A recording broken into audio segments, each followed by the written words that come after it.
Sounds like Khalif Jenkins' time here. He's flanked to the right of Whitaker. To his left is Myron Harris. They will give it to Myron off the left side, and he plows in. He breaks a tackle at the 45. There goes Myron, 40, 35, 30. Myron Harris, 20, 15. Reverses field, 10. Myron, 5, 3, 2, 1. Myron! Touchdown, Davenport! Myron Harris, a fantastic run against his former team, 53 yards, and the Panthers draw first blood. And with that, we welcome you to the Davenport Coaches Show, live from Uccello's in Caledonia. I'm Rick Berkey. The head coach, Sparky McEwen, is here. We'll talk a number of things tonight. We're going to talk about the Panthers' big win in the Motor City on Saturday night to stay perfect in the GLIAC and on the season. Also, some special guests join us. Justin Vasquez, the men and women's swimming coach for Davenport, is going to join us. We'll talk a little swimming. And then we've got some special player guests as well. Christian Jones and Ty Martin, both from the defensive backfield for that defense that has been nothing short of phenomenal for Davenport. And then we'll come back and we'll talk about the Panthers' big road trip. And I mean big road trip to North Dakota this week. But right now, the head coach joins us right now. And Coach, we'll list 32-3, the win over Wayne State Saturday night. Improved to 3-0 in conference play, 6-0 overall. Just a very, very satisfying trip to the Motor City. It was very satisfying. You know, the first thing that comes to mind was the fact that we played a night game and going over there playing a team that we consider, you know, an unbelievable tough opponent. You know, our games with Wayne State have always been, you know, very tough and physical, and this was nothing short of just that. So the logistics of that game, we hadn't played a night game in some time, and then we had to, you know, it's a 6 p.m. start for us, you know. So I thought that we handled the travel well. I thought the players was very mature about what we needed to do, and I couldn't be more pleased than with the outcome. You also couldn't be much more pleased than you were with the defense. Your defense now over the last 12 quarters has allowed just one touchdown, a total of 15 points, and that touchdown really came at the end of the game after you had it well in hand on the final play of the game. That defense has just been playing lights out for you the last 3 weeks. You know, they've been earning their credit. You know, nothing's been given to them. Teams come out and teams, you know, really attack them. And, you know, to the credit of, you know, Coach Mack and Coach Walker and Coach Amir, they're just doing a great job over there. And hats have to go off to those guys because we had a number of holes to fill on that defense. And through the recruiting and through, you know, the development, the player development of our own team, we fill some big shoes, man. And now you can see, you know, that the culture, you know, and being set and expectations being set and going out playing as hard as we do. That's the thing I like about our team. We play hard. We're still making a lot of mistakes, but, man, they make the mistakes going 100 miles an hour. And a school record 5 interceptions in that game. We've talked a lot about the interceptions. This took it to a whole new level. You know, you have to give credit to the defensive front and, you know, the linebacker box because, you know, I played quarterback and no one likes people at their feet. You know, those guys are putting so much pressure, you know, on the thrower. And, you know, I've always talked about it. You know, we got to protect ours and we've got to put pressure on theirs. And, you know, it's every team we've played this year, and that's why I think we're like number 2 or number 3 in the nation, you know, in interceptions. And the beauty of it is it's not just one guy.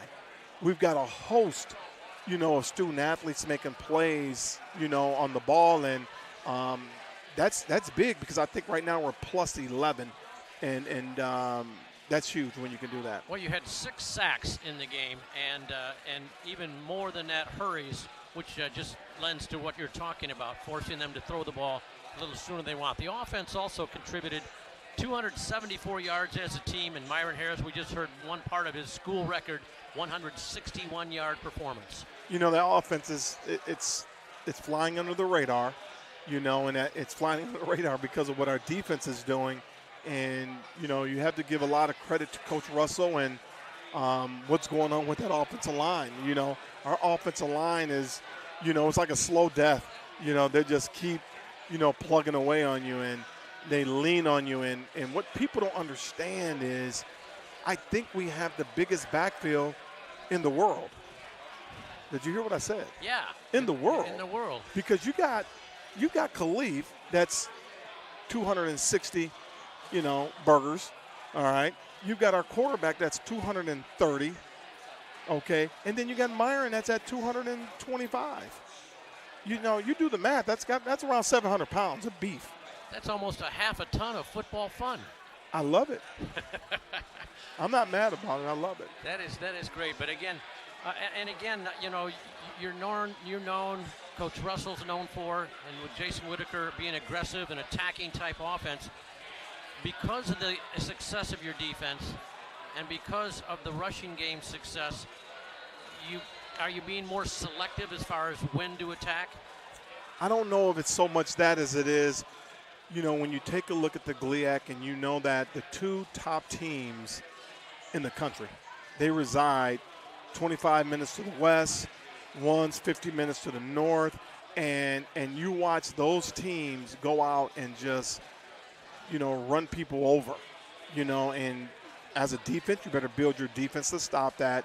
And as an offense, you better be able to, be a mirror image of some of those things, because the last time I checked, when we played in the playoffs last year, it was a blizzard, and you got to be able to run the football. So I'm pleased thus far with our run game, and then I'm also pleased with the fact we're still getting healthy on offense, and we got to continue to make plays, and we got to get better in the receiving room because we got far too many drops. Something that we pride ourselves on, and we've got too many of those. So, we're still a work in progress there. And in the meantime, we've got 1,215 yards passing, and we've got 1,217 yards rushing. And as a head coach, I love that mix, especially going, to North Dakota or going anywhere, because we're able to, either throw it or we're able to run it. All right, Coach, we got a full slate of guests, so we're going to let you come back a little bit later. We'll talk about your big road trip coming up this weekend and against the University of Marion, Bismarck, North Dakota. This place is hopping tonight. I don't know if you noticed that. It absolutely is going on here. Uccello's in Caledonia. Great place for fun, great place for food. All right, we'll take a break. Going to come back and talk some swimming, some Davenport swimming. Just stay with us on the Davenport Coaches Show, live from Uccello's of Caledonia.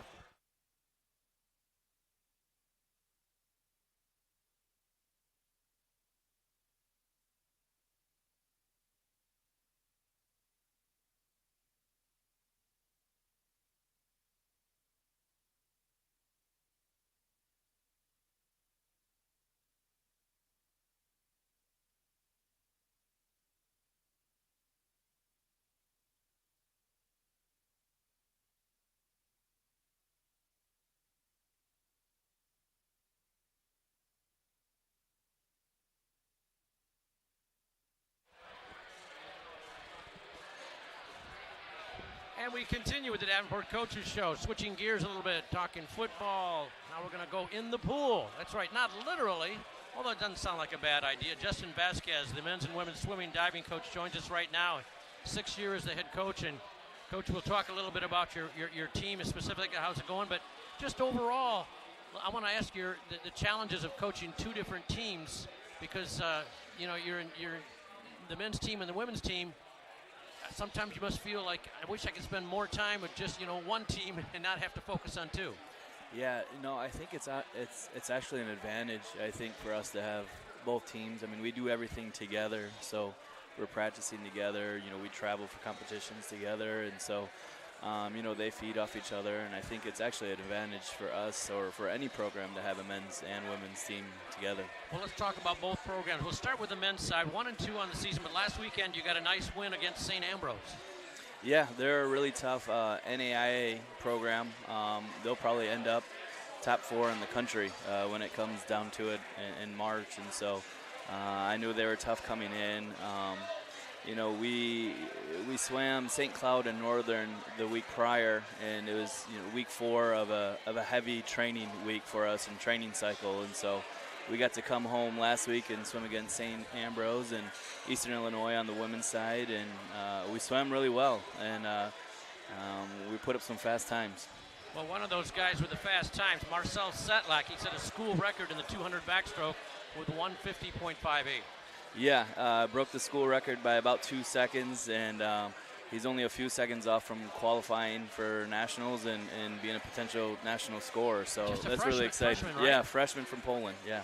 Wow. How did you find him, or did he find you? Well, one of his recruiters helped. We have about 5 other Polish guys and a couple Polish girls on the team. So, and we've been getting them from the same person. So it's that been international helpful. flavor that always helps. Kevin Mills also with a nice event won the 100-yard free for you. Yeah, he's a grad student from Michigan State. So they dropped their program a few years ago, and he graduated from Michigan State, and he joined us last season, and he's really starting to put it together and he get back to what he used to be.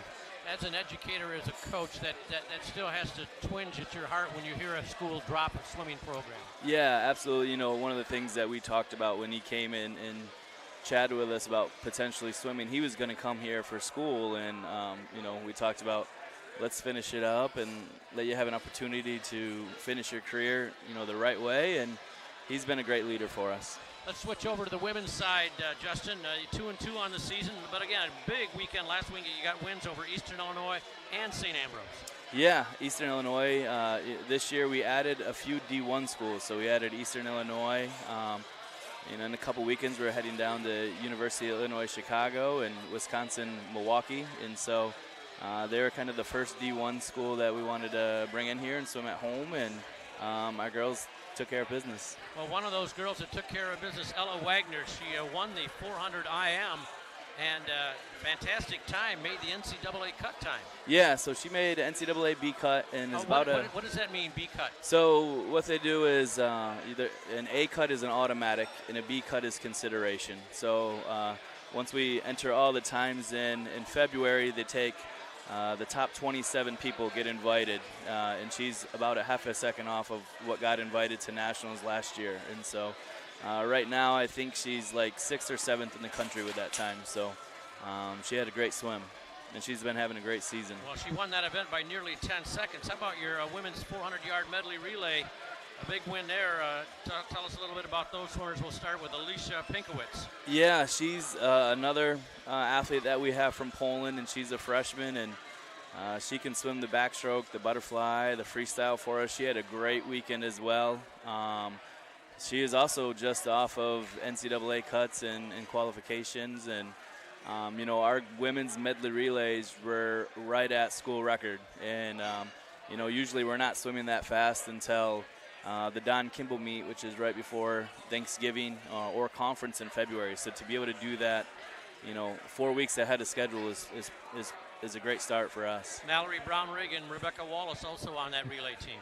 Yeah. Mallory's been, she was on the A relay last year for breaststroke and just continues to improve and be a leader in that breaststroke group. She's a junior for us, and then Rebecca was our only swimmer girl to go to nationals last year, and so. She's a senior for us, and we have a lot of older kids in that relay outside from Alicia that really know how to race fast. And Julia Mizek, I think, am I saying right, best in the field in the 200-yard free. Yeah, she's another girl from Poland, and she's a sophomore for us, and she had a great meet in the sprint freestyle events for us last weekend. All right, well, both teams are off until not this weekend, but the following weekend, right? To get back into GLIAC action against Wayne State? Against Wayne State. Yeah, we head down to Wayne State next Friday. I think Ashland is actually going to join us as well. And, Wayne State's, one of the best teams always in the GLIAC, and so it's always fun going there and swimming against Sean's teams. And, they've been pretty competitive the last couple of years, and so we're excited to go there again, and they come to us in November. So, it's our we had Northern and St. Cloud and now Wayne State, and they're all top 20, top 25 teams in the country and great teams in the GLIAC. So it should be good competition. All right, Justin, one final thing. You and your wife, Amanda, live right here in West Michigan locally, and you've got 5 kids and multiple dogs. I'm not going to ask you about the quiet time in your house. I don't think that exists, does it? No, there's not really any. Actually, walking in, my wife sent me a picture of she just got the twins down to bed, and so a little superwoman emoji. And I'm sure Weston and Mackenzie are watching now, maybe with Hayden. So get to bed soon, kiddos. But Yeah, there's not much quiet time in our house. All right, well, Justin, you're doing a great job. Justin Vasquez, men's and women's swimming and diving coach at Davenport. Good luck in a couple weeks, and keep up the good work. Yeah, thank you. Thanks for having me. All right, we'll take a break, come back with a couple of special football guests here on the Davenport Coaches Show from Uccellos in Caledonia.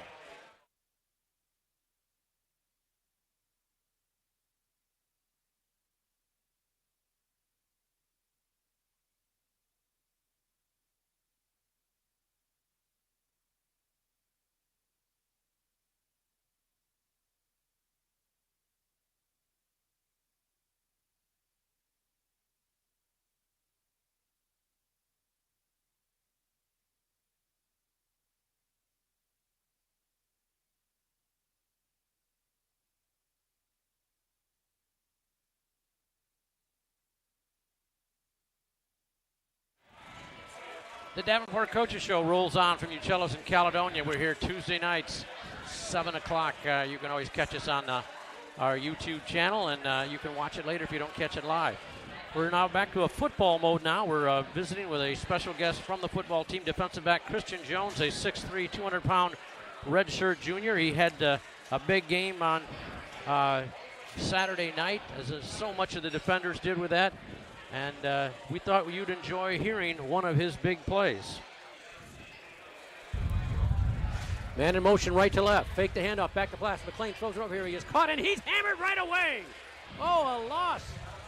What a hit for Davenport. Coming up from his defensive backfield position, Christian Jones, the redshirt junior who's also playing in his home city of Detroit. And he dropped that running back before he could even take a step forward. A loss of a yard makes it 4th down. That was a nice hit there, buddy. That had to feel pretty good. Yeah, that felt great. All right, let's talk about this defense overall. Coach was talking about how, going into the year, there were a lot of holes to fill on that defense, especially in the defensive backfield. You lost so many quality players from last year's team. But you guys have the mindset of we're not just carrying it on, we're trying to take it to the next level. Yep. So Coach Mack, he does a great job with us, developing us and getting new guys in and being able to develop them. And like you said, we lost a lot of talent last year, so I know the coaches thought that would be a big hole. So we had a lot of filling to do. What did you work on individually in the offseason, Christian, as far as trying to get better? Yep. So just being versatile, working on off coverage, press coverage, and learning the playbook inside and out, and also continuing to get stronger and faster. So the amazing thing about that we talked so much this year on the show about and during the games about the interceptions, and you've got 10 different guys have intercepted a pass this year. I mean, that's amazing. Yeah, that's great. And like at practice every day we work ball drills, turnover circuits, so that's all translating for us. You played for Coach Parker at River Rouge High School. Tell us what you learned in high school and from Coach Parker in particular. Yeah, so Coach Parker taught me a lot. Taught me how to be physical, shoot my hands, coverage-wise, from press technique to off technique. Because he's like a college-level coach, so in high school he was giving us a lot of great advice.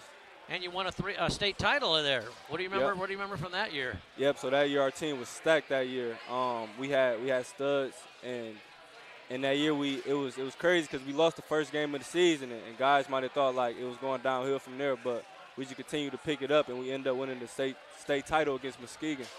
You're majoring in business. What do you hope to maybe do with that whenever your football playing days are done? I'm not exactly sure. I just know I want to be able to run my own business one day. You want your own business? Would you like to go back to the east side, or you want to go in somewhere else? I can't really say right now. I like back home the east side, but I like out here in Grand Rapids as well. Well, we'd like to keep you here, but I understand the home side pulls you in there. Yeah, I think you'll probably go where the job is, right? Yeah. Wherever the best job is as well.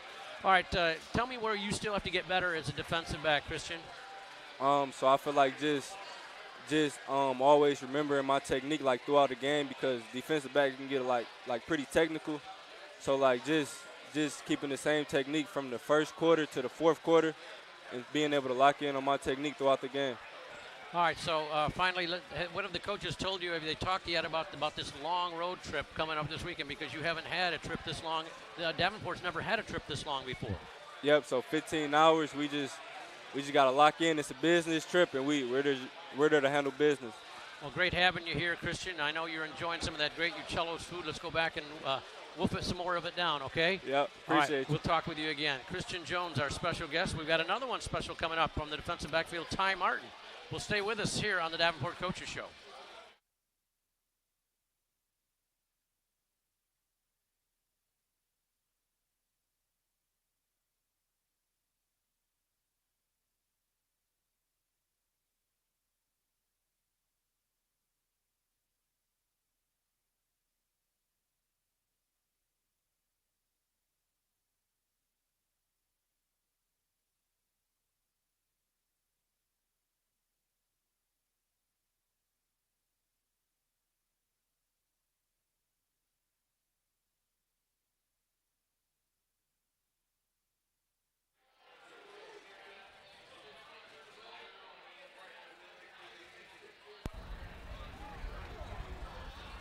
Fake the handoff, quick flare, out pattern, and it is nearly picked off. Was it intercepted? And it was. They're not hitting, no signal yet. Davenport says they've got it. Intercepted by Davenport. Ty Martin becomes the first Panther this year with 2 interceptions on the season. And he went to his keister, Bill, and grabbed that one. He flattered his back on the sideline. Such a strange way he caught the ball that the officials, we do see a replay, had to talk to each other for a while. Did he really get that? Yep, he did. First down, Davenport. And Ty Martin joins us right now on the Davenport Coaches Show. Again, we were doing the audio broadcast Saturday, but I'm trying to show you if you're watching here. He ended up on his back, reaching over here like this, and somehow pulled that ball in. That was one of the most athletic interceptions I've seen in a long time. Had to feel pretty good, didn't it, bud? It definitely did. I'm going to be real with you. I've always been locked in on my ball skills and stuff like that. I actually played more receiver in high school than DB, so that kind of actually transitioned on the field and stuff like that. So you played both in high school? Yeah, I played both, but I played more receiver than DB. All right, Ty's from Edison, New Jersey. So tell us a little bit about, we don't know much about Edison here. Tell us about Edison and the high school you went to and what the football program was like. Well, it's a small, they actually just won a ring not too long ago. They won a little title, like I think last year they just won a ring. My boy Malcolm, he had Delaware State for receiver. I think he just cracked, he just broke records, had 1,000 yards. They're doing well. It's a little small town out there. It's not a lot to do, but I don't know. Let's think back to your high school days, Ty, and was there a particular coach that really helped you grow as a player and as a person, or either one, or both? Yeah, I definitely have a coach I could say in mind. My coach, my receiver coach, Mike Campbell, he actually played in the NFL. He played for the Jets, and he played for Temple, receiver. I definitely gained a lot of knowledge from him, I could say, for receiver and in life as well. So when you left high school, you played both wide receiver and defensive back in high school. Did you know going to college that you were going to specialize in one side or the other, or were you kind of feeling it out to see what did the schools want you for? I felt like, honestly, it would be better for me to play DB because I feel like with my ball skills at receiver, I feel like that would definitely help me more because I feel like there was a lot of 6'3" receivers, but not a lot of 6'3" with corners with ball skills that I have. You know what I'm trying to say? Well, we saw those ball skills with that incredible interception you had on that. And this team, you can just see, you can feel it on the sideline. This defense is really making a statement and getting more confident every single week. Yeah. We got the motto, always getting paid, man. Always getting paid. We are trying to get paid, making big plays, getting turnovers. We always just trying to stay locked in. The motto is always keep every week 1-0. Take every day by day, and just keep on staying locked in. Still got family back in New Jersey? Yeah, I got my Dukes and my little sister back at home cheering me on. How hard is that for you to be away from them? Because I know you miss a lot of family events, birthdays and such. How hard is that for you? And it's a little hard, but I always make sure I stay in touch. Call my Dukes when I'm slowing down my day. Call my sister when I'm slowing down my day. They show love and support me. It helps a lot, I'm not going to lie. Again, a long way from New Jersey. How did you find out about Davenport, and tell us what drew you to West Michigan? Well, Coach Mack hit me up on Twitter. I was from JUCO in New York, Monroe College. I had balled out there, and at first I was actually going to go D1, but I had my GPA wasn't as high as I thought it was. It was at a 2.3, so I had to have the second route, which is D2. And as soon as I found that out, Coach Mack already was in my inbox. So I just locked in with him, and from the start, he'd been showing me love, getting me back right. So. Did you commit to it before you came here for a visit, or did it come after you came and visited? After my visit. What struck you when you came here on your visit to Davenport? It really was the coaching staff. I never really had a tight coaching staff. Like, I really feel like everybody here is really just a family. Everybody's connected. Everybody wants you to be great on and off the field. Tell me, you have a sport management major, but let me ask you this, Ty. What would be your dream job 20 years down the road if it has nothing to do with sports? What would you like to be doing if you say, I got a good job, I like it, but it's nothing to do with sports 20 years from now? I say, that's a good question. I say I play a lot of video games and I stream and stuff like that, so I'll probably say that would be easy income for me. Yeah, streaming, playing video games, connecting with fans and stuff like that. Well, we have a team in that area at Davenport. Yeah, we definitely do. I found that out earlier today. All right, well, we wish you the best. It's great having you. You're doing a great job. The whole defense has been shining. Ty Martin, thanks for joining us, and go back and have some more good food. Appreciate you. All right, we'll take a break and come back with more. We'll talk about the upcoming week as Davenport heads to North Dakota, try to keep that perfect record going here on the Davenport Coaches Show from Uccello's in Caledonia.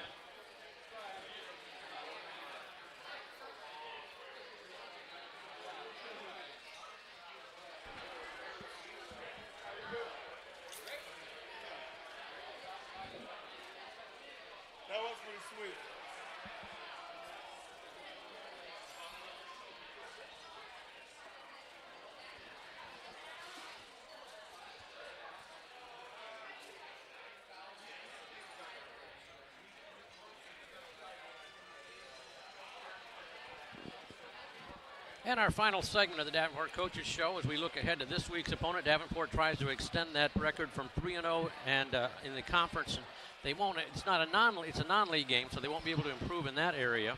But also they will be able to improve the overall mark, which is 6-0. And that 6-0 record's got them rated nationally number 15 in the D2Football.com this week, but in the AFCA, Sparky, up to number 13. Yeah, it's, keep winning and those type of things happen. But our players will tell you that's important, when it comes to the grand scheme of things, when you're in weeks 9 and 10. But, being week 7, it's what it is. We've got a lot of big football games ahead of us right now, and our main focus is on Mary University. Well, let's talk a little bit about, before we talk about the school, let's talk about the travel. This is by far the longest trip your football team has ever gone on. It's more than one day even involved with it. Tell us about the travel plans to get to North Dakota and when you leave, how you're staying, where you're staying. We leave out on Thursday, and it was something because I told the boys, I made them a promise if they were able to win that game versus Wayne, we were only going to practice twice this week. They've been working hard, so, the coaches didn't like that, but, I wanted to keep my word. So they're only going to go to work twice this week in preparation and getting their bodies back healthy, because we knew we played in a very physical game there at Wayne, and we want to make sure that they're healing up the right way. And it's a long bus ride. So we're going to leave on Thursday, and we're going to stop, there in Minnesota, and we're going to practice at the University of Minnesota, and then we'll wake up the following morning and finish up the ride on up to Bismarck. Well, let's talk about practicing at the University of Minnesota. What a thrill for them to be able to play at a Big Ten stadium practicing. That's got to be a neat addition. Yeah, PJ Fleck was, nice enough to offer up, his facilities to give us the opportunity to, get off that bus and stretch our legs, because it's right around 9 hours from here, and pretty much a little over halfway. So we're very gracious, about that, and we'll get there and let the boys run around and get that bus right out of them, and then have a nice dinner and shut it down for the night and get up in the morning, have breakfast, and have a meeting and head over to Bismarck and get ready for a team that is, we know they're going to be up to play a GLIAC opponent. so that's going to be a tough match for us there. Yeah, University of Marietta from the Northern Sun Intercollegiate Conference hasn't won a game yet this year, but you've got to know, Sparky, they look at you undefeated, nationally ranked, and they're looking for their first win.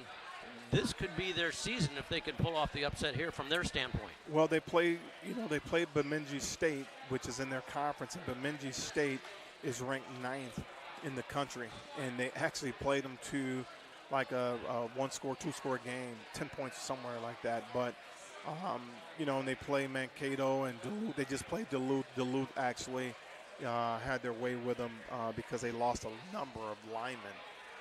So they'll probably get some of those linemen back, and we know they'll be fired up to play against us. I got to tell you, one of the things that surprised me looking over their stats, Coach, is you think with that record that they have, 0-7, that they'd struggled mightily with the quarterback. They've got 2 quarterbacks they've used who've combined for over 60% passing, 8 touchdowns and 5 interceptions. Now, those aren't great numbers, but it's not what you'd expect from an 0-7 team.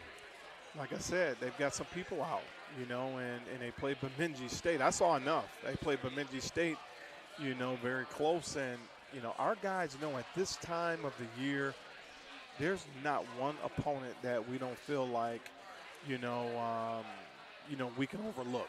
Our guys know that we're going in their backyard. We're going to have to play tough in their backyard. That's a home game for them. And our guys understand they've got to go in there and take care of business. And we do really good things logistically on the road to help our guys prepare for big games like this. So as coaches, as a university, we're going to do whatever we need to do for our student athletes to be prepared for this game. And then when it's time to perform, it's going to be up to them, to protect, what we're trying to achieve here this season. All right, well, Coach, we wish you the best. It's going to be quite a travel there. We'll be calling the game remotely from here, so that's kind of a historic thing we're going to be doing here. I can't wait to see that. Did Ryan put you up to that? Well, it was a joint decision there on that, but great job on the win, getting it. We said we wanted to come back this way and talk about 6-0, and we did just that. Let's see if we come back a week from tonight here at Uccello's and talk about 7-0. Absolutely. All right, that'll wrap it up here. Thanks to our outstanding assistants here, Ryan and Khalid, and for their production work here. So till next time, Rick Berkey saying thanks for joining us on the Davenport Coaches Show. For Coach McEwen, I'm Rick. So long and go Panthers.